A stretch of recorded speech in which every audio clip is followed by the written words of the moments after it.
What's up, Bobber Nation? It's Jimbobbington, and we are going to put on the stock passenger seat today so that my wife can go for her first ride. So stay tuned.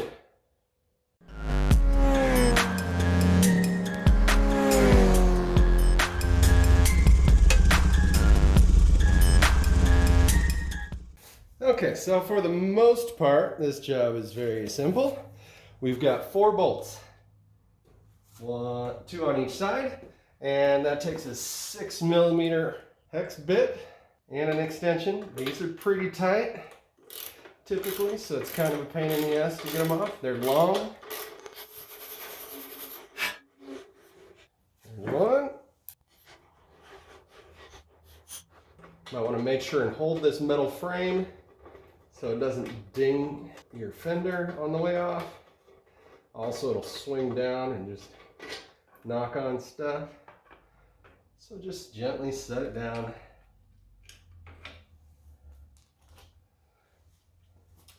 All right, so these are the 2 posts where the seat connects. Let me get this other side off real fast.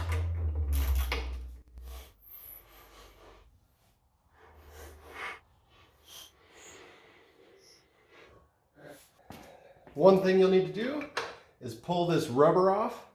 It's one single piece. Do not lose that because you'll need that to put back if ever you remove your seat and make it look nice. The whole fender is loose at this point, just so you're aware. Easy to take on and off. I'm going to get a towel just to set on top of here. Keep the fender safe.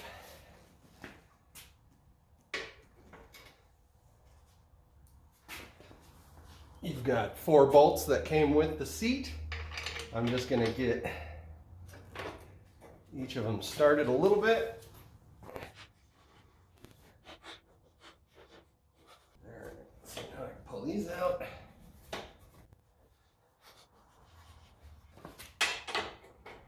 $13mm.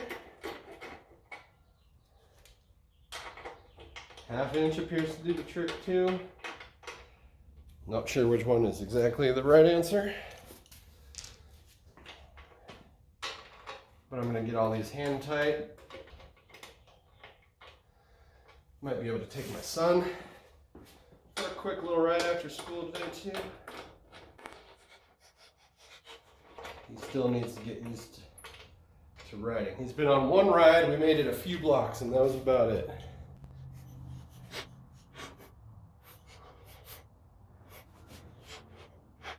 That'll do, pig.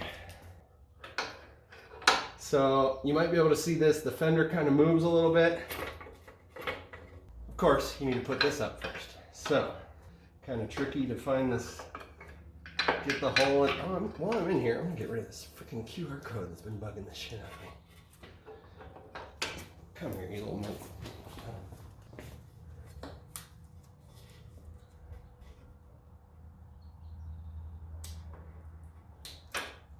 Yes, those things are everywhere. Literally one of my very few complaints about this bike. Okay, so like I said, it's kind of tricky to get the holes all lined up while at the same time holding this up. This is probably the most difficult part of this job. Still probably a 1 on the scale of difficulty. So I like to just get them started. And actually, so here's the problem. I got the fender up on top of my close off, and it needs to be underneath it. And unfortunately, that means I have to undo all this bullshit again to reseat that properly. This would not have been an issue if you have the standard seat. Oh my, Hacker Mayhem is calling me.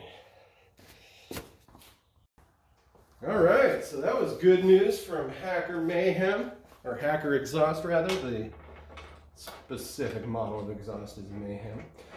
They just received my exhaust in and should be shipping it out tomorrow. So that's fantastic news. Once I get that tracking information, I will be able to schedule my dyno tune. This is very exciting. So stay tuned to the channel for more information on that. I've been waiting impatiently for many time. All right, so as you can see, I just had to get that underneath this close-off plate. It was above it and it was restricting its maneuverability. My wife has not been on a motorcycle since I owned my last one, which was over 6 years ago. So it should be a fun time. Okay, now, it should be easier to get this situated. Just takes a little finesse holding it all together while you get started.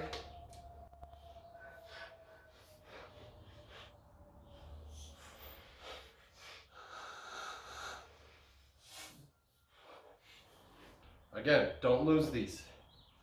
I saw somebody on a Facebook group just a day or two ago looking to buy those because they lost theirs. I think somebody actually had some that they were willing to send them. Probably did a rear fender delete.